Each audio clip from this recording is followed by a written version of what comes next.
सुप्रभात विद्यार्थियों, आज हम इस वीडियो में आपसे चर्चा करेंगे राजस्थान के पर्यटन उद्योग के लिए सरकार के द्वारा किए गए प्रयास। छात्रों, पिछली क्लास में मैंने पर्यटन उद्योग की राजस्थान की अर्थव्यवस्था में भूमिका के बारे में आपसे चर्चा की कि पर्यटन के द्वारा राजस्थान की अर्थव्यवस्था में क्या क्या बदलाव आया, इसका क्या इम्पोर्टेंस हमने देखा, इसकी किस प्रकार से भूमिका हमारी इकोनॉमी में रही।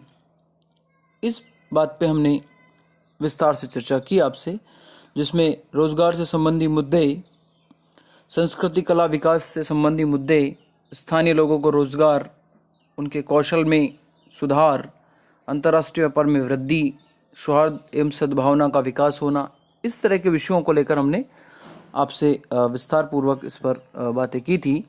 छात्रों, आज हम जो चर्चा कर रहे हैं वो मुख्य रूप से हमारा जो फोकस है वो इस बात को लेकर रहेगा कि राजस्थान के पर्यटन उद्योग में या उसको बढ़ावा देने के लिए, उसका विस्तार करने के लिए, उसमें नवीन प्रकार के सुधार लाने के लिए सरकार ने समय के हिसाब से किस प्रकार के बदलाव किए हैं, किस प्रकार के नियम कानून योजनाएं बनाई हैं, उन सारे विषयों को लेकर हम यहाँ चर्चा कर रहे हैं। तो इसमें सबसे पहले यदि हम बात करें तो पर्यटन निदेशालय की स्थापना। पर्यटन निदेशालय की जो स्थापना है वो 1955 में जयपुर में पर्यटन निदेशालय खोला गया। इसके माध्यम से पर्यटन को एक प्रशासनिक दृष्टि से सुदृढ़ करने के लिए, व्यवस्थित करने के लिए ये विभाग 1955 में गठित किया गया।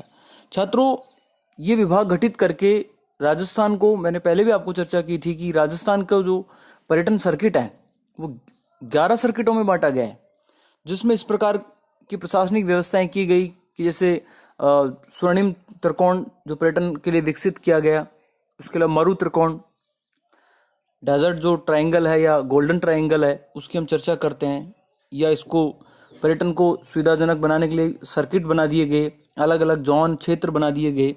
तो ये सरकार का जो पहला प्रयास था वो 1955 में निदेशालय को स्थापित किया गया और उसके माध्यम से पर्यटन को बढ़ावा देने का सरकार ने प्रयास किया। छात्रों, साथ में ही देश विदेश और अन्य क्षेत्रों में पर्यटन को विकसित करने के लिए या हमारे पर्यटन की जानकारियों को विकसित करने के लिए सरकार ने पर्यटन साहित्य को भी विकसित किया। साहित्य का मतलब होता है कि पर्यटन से संबंधित जो जानकारी हैं उनके संदर्भ में जर्नल्स निकाले गए, उनके संदर्भ में पत्र पत्रिकाएं निकाली गई, कुछ बुक्स निकाली गई और उनके माध्यम से उनको नेट बैंकिंग, ऑनलाइन बैंकिंग जो है या कंप्यूटर आदि के माध्यम से उसको प्रसार किया गया। यहाँ तक कि सरकार ने इसको प्रसारण करने के लिए अपने दूरदर्शन चैनलों का भी प्रयोग इसमें सरकार करती है और उनके माध्यम से भी अन्य देशों के लोग, अन्य क्षेत्रों के लोग हमारे पर्यटन की जानकारियों को सहजता से और सरलता से समझ पाते हैं। पर्यटन साहित्य के माध्यम से एक पर्यटक अपनी यात्रा को सरल व अच्छा बना सकता है। छात्रों, जब हमारे पास किसी क्षेत्र की पूर्व जानकारी नहीं होती है और उस क्षेत्र में जब हम पर्यटन करने जाते हैं तो ऐसी स्थिति में हमें बहुत समस्याओं का सामना करना पड़ता है। यदि उस पर्यटन स्थल का हमारे पास साहित्य उपलब्ध है तो हम उसके आने जाने का जो मार्ग है, उसकी जो वहाँ की विशिष्टताएं हैं, उनको पढ़कर समझकर हम हमारे पर्यटन को सरल और सुगम बना सकते हैं। आजकल टेक्नोलॉजी इतनी एडवांस हो गई है, आज सभी पर्यटन स्थल ऑनलाइन जनरेट किए जा सकते हैं, उनको ऑनलाइन सर्च किया जा सकता है और जीपीएस के माध्यम से हम उसके मार्ग या ट्रैक को भी ट्रैक कर सकते हैं। तो इस प्रकार की जो व्यवस्था है वो सरकार ने तत्कालीन समय से लेकर वर्तमान तक सरकार करती रही है। तो इसमें पर्यटन साहित्य विभाग, जो लिटरेचर डिपार्टमेंट है टूरिज्म का, पर्यटकों को सुविधा के लिए समय समय पर गाइड, पुस्तकें, जर्नल्स, पत्र पत्रिकाएं, इस तरह की जो व्यवस्थाएं हैं वो सरकार जारी करती है। छात्रों, आजकल बड़े बड़े पर्यटक स्थल जो हैं वहाँ सब जगह आपको साहित्य उपलब्ध होगा। आप जहाँ भी घूमने जाएंगे वहाँ उस क्षेत्र से संबंधित साहित्य उपलब्ध होता है। उस साहित्य को जब हम संग्रहित करते हैं, एकत्रित करते हैं, विभिन्न प्रकार की बड़ी बड़ी लाइब्रेरियों से भी हम प्राप्त कर सकते हैं और उनके माध्यम से हम अपनी यात्रा को बड़ी सरल और सुगम बना सकते हैं। तो पर्यटन साहित्य का विकास भी सरकार ने पर्यटन को बढ़ावा देने के लिए किया है। साथ में छात्रों ये काफ़ी प्राचीन समय से ही पर्यटन के संदर्भ में कुछ फिल्में भी बनी हैं, पर्यटन फिल्में भी बनी हैं। विभाग द्वारा अपने स्थानीय परिस्थितियों में स्थानीय कलाकारों के द्वारा पर्यटन संबंधित छोटी लघु डॉक्यूमेंट्री जो फिल्में होती हैं वो बनाई गई हैं। इससे क्या होता है कि इन फिल्मों के माध्यम से जब जो लोग पर्यटन करते हैं वो उन फिल्मों को देखकर उस क्षेत्र की जानकारियों को समझ पाते हैं, और जब उनकी जानकारी को समझ पाते हैं तो इसकी वजह से उन्हें उस स्थान को देखने का इंटरेस्ट बढ़ता है। कुछ ऐसे स्थान भी होते हैं जो बड़े दुर्गम स्थानों पर होते हैं, पर्यटन स्थल कुछ ऐसे भी होते हैं जो बड़े दुर्गम स्थलों पर होते हैं, जिनके बारे में जानकारी का अभाव रहता है, जिसकी वजह से हम या पर्यटक जो हैं वो वहाँ तक नहीं पहुँच पाते हैं। अब ये सब जो सूचना के तंत्र हैं या सूचना के जो तरीके हैं, साहित्य हो या फिल्में हो, इनके माध्यम से पर्यटकों तक इन सारी सूचनाएं पहुंचती हैं और ज़्यादा से ज़्यादा पर्यटक उन सूचनाओं के कारण वहाँ आते हैं। जैसे हम आभरनेरी की बात करें, जो चांद बावड़ी है, ये आज से 5-10 साल पहले ज़्यादा चर्चित नहीं था, लेकिन जब से इसको हमने साहित्य उपलब्ध करवाया, इस पर छोटी डॉक्यूमेंट्री फिल्में बनी हैं या इसको ऑनलाइन साइट पे अपलोड किया है, उसके बाद आज यहाँ इंटरनेशनल पर्यटक, नेशनल तो आते ही हैं, इंटरनेशनल पर्यटक भी यहाँ घूमने आने लग गए, जिसकी वजह से यहाँ के स्थानीय लोगों को काफ़ी फ़ायदा हुआ है, लाभ हुआ है, और उनकी जो जीवन शैली है उसमें काफ़ी बदलाव आया है। क्योंकि दूसरे लोगों की जब संस्कृति को वो अनुसरण करते हैं, देखते हैं, सुनते हैं, तो वो निश्चित तौर पर उससे नॉलेज अपडेट करते हैं अपनी, और नॉलेज अपडेट होने के बाद वो अपनी संस्कृति और कला और जीवन शैली में ज़रूर बदलाव लाते हैं। तो छात्रों, पर्यटन फिल्में भी समय समय पर बनी है राजस्थान में, और विभाग द्वारा पर्यटन स्थलों की रंगीन फिल्में भी विशेष पर्यटक स्थलों, होटल्स और विश्राम गृहों में दिखाई जाती हैं। जो हमारे जोन बने, जैसे कोई पर्यटक दिल्ली से चलता है, जयपुर आता है, तो जयपुर में जो होटल्स या सर्किट हाउस बने हुए हैं वहाँ उस प्रकार की डॉक्यूमेंट्री फिल्में उनको दिखाई जाती है। जब राजस्थान की उनको डॉक्यूमेंट्री फिल्में दिखाई जाती है तो वो उसका सिलेक्शन कर पाते हैं कि हमें किस प्रकार के स्थान को देखना है, कहाँ जाना है, किस ट्रैक पे जाना है, किस रूट पे जाना है। तो ये सारी एक पर्यटक के लिए आसान या सुविधाजनक स्थिति बन जाती है, ताकि पर्यटकों में उन स्थानों को देखने का आकर्षण उत्पन्न हो। राज्य में ऐसी लगभग 24 फिल्में अभी तक बनाई जा चुकी हैं, जिन्हें पर्यटक देखकर अपनी पर्यटन यात्रा का लुत्फ उठाते हैं। इसके अलावा छात्रों, यहाँ पर्यटन स्थलों का विकास की यदि हम बात करें तो जो हमारे ट्रेडिशनल या परंपरागत तरीके से जो पर्यटन स्थल है, उनके स्वरूप में कुछ बदलाव भी हमने देखा है। सरकार विभाग के माध्यम से, स्थापत्य कला विभाग के माध्यम से उन पर्यटन स्थलों में सुधार कर रही है। वहाँ लॉन विकसित हो रहे हैं, जो हमारे पुराने भवन हो गए हैं, खंडर हो गए हैं, उनको भी सरकार के द्वारा रिपेयर किया जा रहा है। वहाँ विभिन्न प्रकार के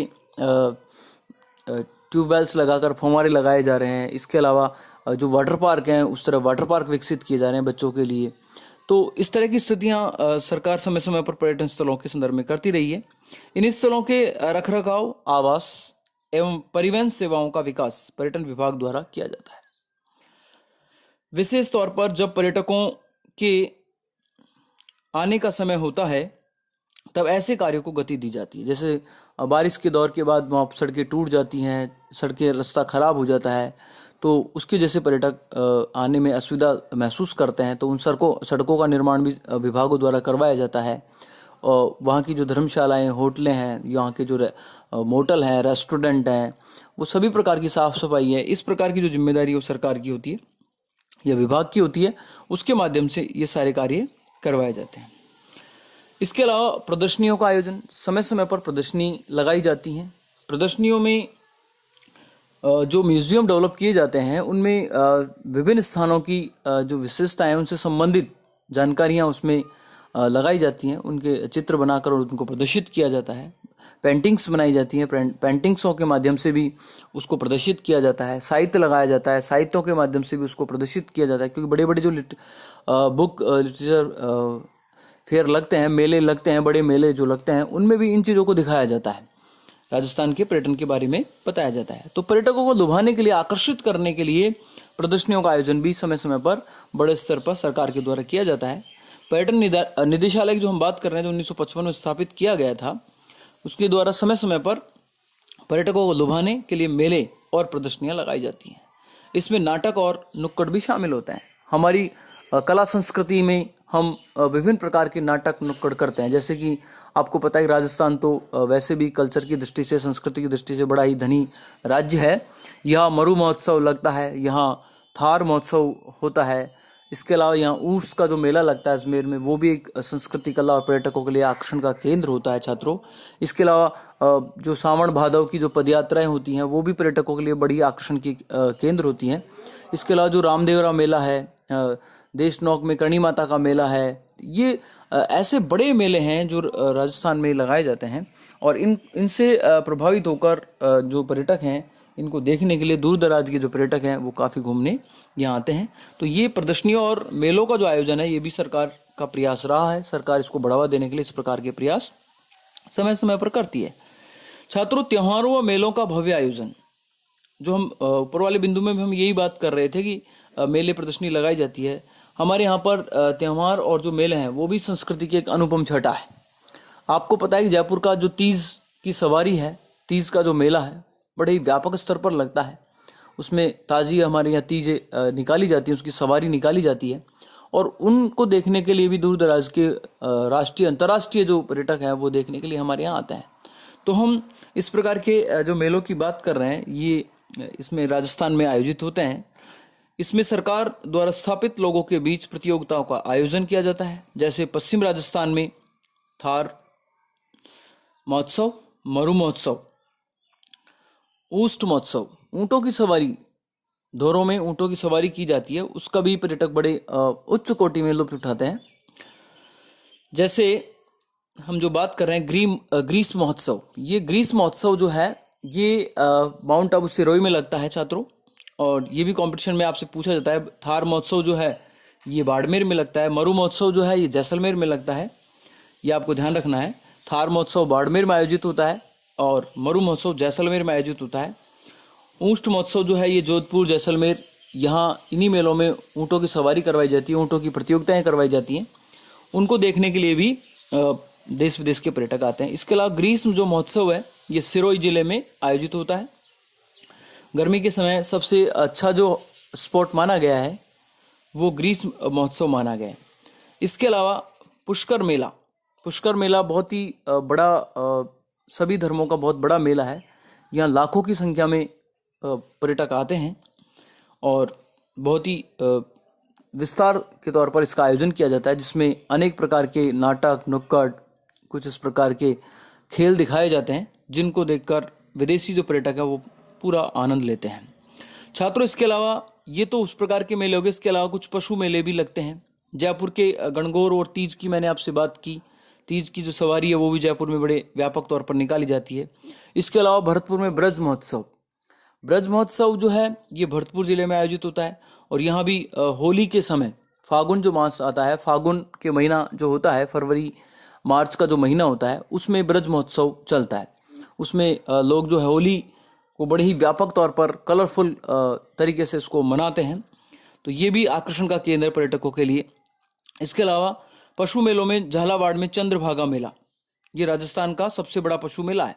चंद्रभागा जो मेला है ये पशुओं का बड़ा मेला है। अब छात्रों, चूंकि हमें समझना होगा कि पशु मेले का मतलब होता है कि वह पशुओं का क्रय विक्रय होता है। पशुओं की जो विशेषताएं होती हैं उनको उस मेलों में प्रदर्शित किया जाता है। दूर दराज राष्ट्रीय अंतर्राष्ट्रीय जो लोग होते हैं, व्यापारी होते हैं, वो उनको वहाँ खरीदने और बेचने के हिसाब से आते हैं। छात्रों, पशुओं को बिल्कुल सजाकर, उनकी कलाकृतियों के साथ उनको बनाकर, उनकी जो विशेषताएं उनको प्रदर्शित करके उस मेलों में वहाँ आयोजन किया जाता है। तो ऐसी स्थिति में जो चंद्रभागा पशु मेला है ये राजस्थान का सबसे बड़ा पशु मेला है। तो पशु मेले भी यहाँ आयोजित होते हैं। वैसे नागौर जो है, नागौर में भी काफ़ी पशु मेले आयोजित होते हैं। बैलों का जो पशु मेला है वो नागौर में आयोजित होता है। तो सभी प्रकार के पशुओं का क्रय विक्रय करके भी पर्यटकों को आकर्षित किया जाता है। इसके अलावा छात्रों, यदि हम बात करें आगे, तो आवास व्यवस्था, चूँकि पर्यटक आते हैं तो काफ़ी दिनों तक उनको रुकना भी होता है या अलग अलग क्षेत्रों में घूमने भी जाते हैं। तो पर्यटकों को उचित आवास व्यवस्था मिले, इसके लिए भी सरकार कुछ प्रयास कर रही है। तो पर्यटन स्थलों पर ठहरने एवं विश्राम के लिए पर्यटकों के वास्ते सुविधाजनक एवं सुलभ आवास की व्यवस्था पर्यटन विभाग द्वारा की जाती है। भारत सरकार की होटल की नई श्रेणी हेरिटेज होटल। छात्रों, ये एक नया शब्द है हेरिटेज होटल। आपसे कंपटीशन में या छोटे क्वेश्चन में पूछा भी जा सकता है कि हेरिटेज होटल क्या है या किसे कहते हैं हेरिटेज होटल। तो आपको ध्यान रखना है कि वे महल, वे किले, बावड़ियाँ जो बहुत पुराने हो चुके हैं। पुराने का मतलब उसको हेरिटेज की श्रेणी में लेना है। तो हम ये कह सकते हैं कि जिन महलों को लगभग 75 वर्ष से अधिक समय हो गया बना हुआ, जो 75 वर्ष से ज़्यादा पुराने महल किले हो गए हैं, उन सबको हम हेरिटेज होटल कहेंगे। तो हेरिटेज होटल की श्रेणी में उन महलों को शामिल किया जाता है, उन किलों को शामिल किया जाता है, उन भवनों को शामिल किया जाता है जो हमारी विरासत है, हमारे पुरानी विरासत में वो हैं और लगभग उनको बने हुए 75 वर्ष का समय हो गया, उन्हें हेरिटेज होटल की श्रेणी में शामिल किया जाता है। तो इस प्रकार की जो हेरिटेज होटल हैं, इनको विकसित करके हम जो बात कर रहे हैं, उससे पर्यटन आवास को हम बढ़ावा दे रहे हैं और उनके आवास के संदर्भ में हम ये व्यवस्था काफ़ी बड़े स्केल पर करते हैं। तो राजस्थान का जो प्रथम हेरिटेज होटल था, ये आपको ध्यान रखना है, अजीत भवन जोधपुर। राजस्थान का नहीं अपितु पूरे भारत का पहला हेरिटेज होटल जो बना वो अजीत भवन जोधपुर है। छात्रों, बहुत ही महत्वपूर्ण बात है ये। अजीत भवन जोधपुर जो है ये राजस्थान का प्रथम हेरिटेज होटल है। अब इस प्रकार के अनेक होटल राजस्थान में, क्योंकि राजस्थान में तो किले और महल बहुत अधिक मात्रा में बने हुए हैं और वो उसी समय से, राजस्थान में रजवाड़ों का जो समय रहा था उसी समय से बने हुए हैं और पर्यटन का आकर्षण का सबसे बड़ा केंद्र राजस्थान में किले, बावड़ियाँ, महल ये माने गए हैं। तो कहने का मतलब ये कि अनेक जिलों में या अलग अलग जिलों में हमने क्या किया है कि इस प्रकार के पुराने जो भवन हैं, पुराने जो महल हैं, जो 75 वर्ष से पुराने हो चुके हैं, उनको हमने हेरिटेज होटलों में बदल दिया है और वहाँ उच्च श्रेणी की अच्छी जो स्थिति की हम सुविधाएं पर्यटकों को उपलब्ध कराते हैं, जो उनके आवास के लिए महत्वपूर्ण होती हैं। इनमें उनको खाने पीने की व्यवस्था, रहने की व्यवस्था, सारी व्यवस्थाएं वहाँ करनी होती हैं। अगला यदि हम बिंदु की बात करें तो अगला हमारा बिंदु बनता है परिवहन एवं संचार साधनों का विकास। छात्रों, पर्यटक को आने के लिए परिवहन की सुविधा भी सर्वोत्कृष्ट या उचित होनी चाहिए, जिससे वह आसानी से आ सके और जा सके। तो उसके लिए भी सरकार के द्वारा संचार के साधन और परिवहन व्यवस्था को विकसित किया गया है। राजस्थान में पर्यटकों के लिए सड़क व्यवस्था, हवाई अड्डे तथा हवाई पट्टियों का विकास किया जा रहा है। जैसा कि पहले आपने सुना कि राजस्थान में एक ही हवाई अड्डा जयपुर था, उसके बाद अब अलग अलग जिलों में जोधपुर है, कोटा है, उदयपुर है, अजमेर है, इन सब में हवाई अड्डे बना दिए गए हैं सरकार के द्वारा। तो ये एक हमारी इस क्षेत्र में एक बड़ी पहल है। इसी प्रकार हमें बड़ी अच्छी सड़कों से जोड़ा गया है, रेलगाड़ियों का विकास किया गया है, नई नई प्रकार की सरकार के द्वारा जो पैलेस ऑन व्हील्स है, व्हील्स ऑन पैलेस है, ये जो रेलगाड़ी पर्यटकों के लिए अलग से चलाई गई हैं, उस प्रकार की व्यवस्था देकर, तो ये परिवहन और संचार के विकास में एक अच्छी सरकार के द्वारा पहल की गई है। इसके अलावा छात्रों, यदि सबसे महत्वपूर्ण निर्णय की यदि अपन बात करें तो राजस्थान पर्यटन विकास निगम, इसकी स्थापना करना ही पर्यटन के क्षेत्र में एक बहुत बड़ा परिवर्तन था। आरटीडीसी हम बोलते हैं इसको, आरटीडीसी का मतलब होता है Rajasthan tourist development corporation. Rajasthan tourism development corporation, ये राजस्थान पर्यटन विकास निगम, जिसने राजस्थान के पर्यटन के विकास से संबंधित सभी जिम्मेदारियों को निर्वहन किया है और एक बहुत बड़ा बदलाव इसमें आया है। छात्रों, राजस्थान में पर्यटकों के लिए आवास, भोजन व अन्य गतिविधियों को प्रोत्साहन देने के लिए यह निगम कार्य करता है। पर्यटकों को अच्छा आवास मिले, भोजन की सुविधा मिले और अन्य गतिविधियों को प्रोत्साहन देने के साथ ही उनको किसी प्रकार की तकलीफ ना हो, इस संदर्भ में यह विभाग जो है राजस्थान टूरिस्ट डेवलपमेंट कॉरपोरेशन ये काम कर रहा है। इस निगम में लगभग 30 पर्यटन स्थलों पर होटल्स व मिडवे संचालित किया गया। मिडवे का मतलब होता है छात्रों कि जब पर्यटक लंबी दूरी तय करके आता है तो उसके रास्ते में कुछ इस प्रकार की व्यवस्थाएं दी जाती हैं जिससे पर्यटक दोबारा से रिफ्रेश हो सके, अपनी थकान को कम कर सके। होटल के साथ मोटल हम कह सकते हैं, मोटल एज ए मिडवे, जिस पर हाईवेज पर जो इस प्रकार के मिडवे डेवलप कर दिए जाते हैं, जैसे जंगल कैंप होते हैं, जंगल कैंप जंगलों में बना दिए जाते हैं। रास्ते में वो लंबी दूरी तय करके आए हैं तो उन जंगल कैंपों में रुककर 2-3 घंटे आराम कर सकते हैं, रिफ्रेश हो सकते हैं, वहाँ ब्रेकफास्ट ले सकते हैं, फूड और डिनर वगैरह ले सकते हैं। तो इस प्रकार की व्यवस्था भी आरटीडीसी अलग अलग क्षेत्रों में कर रहा है। तो इस निगम ने लगभग 30 पर्यटन स्थलों में होटल्स व मिडवे संचालित किया है। इसमें जयपुर में यूथ होटल, स्वागत होटल, भरतपुर में सारस होटल, उदयपुर में कजरी, जोधपुर में घूमर, अजमेर में खादिम, बीकानेर में ढोलामारू, जैसलमेर में मूमल, ऋषभदेव उदयपुर, गौरी चित्तौड़गढ़ में पन्ना। छात्रों, ये मैंने मुख्य मुख्य होटलों के नाम आपको बताए जो आरटीडीसी ने डेवलप किए। एक बार फिर सुन लीजिएगा आप कि जयपुर में यूथ होटल है, स्वागत होटल है, ये बड़ी होटलें हैं। भरतपुर में सारस होटल है, उदयपुर में कजरी, जोधपुर में घूमर और अजमेर में खादिम, बीकानेर में ढोलामारू, जैसलमेर में मूमल और ऋषभदेव उदयपुर में गौरी। ऋषभदेव जो है वो उदयपुर जिले में है, वहाँ गौरी होटल है, और चित्तौड़गढ़ में पन्ना होटल। ये सब आरटीडीसी द्वारा संचालित बड़ी होटलें हैं जो पर्यटकों के आवास, भोजन व अन्य प्रकार की सुविधाओं के लिए आरटीडीसी ने विकसित किए हैं। छात्रों, इसी प्रकार के अन्य जो पहल हैं वो भी सरकार के द्वारा की जा रही है, तो हम उसको भी अलग अलग तरीके से देखेंगे। तो यहाँ जो हमने बात की है वो मुख्य रूप से आपके पर्यटन के संदर्भ में जो की है वो सरकार के द्वारा किस किस प्रकार के प्रयास, नियम, कानून बनाए गए हैं उन पर हमने चर्चा की है। अब इसके कुछ बिंदु अभी हैं वो मैं आपसे अगले वीडियो में चर्चा करूँगा। और यहाँ ये मुख्य रूप से बड़ा क्वेश्चन भी बनता है कि आप सरकार के द्वारा जो प्रयास किए गए हैं पर्यटन को विकसित करने के लिए, तो उन पर आपको ये 15-20 जो पॉइंट बनते हैं इन पर आपको अच्छे विस्तार से लिखना पड़ेगा। तो धन्यवाद छात्रों।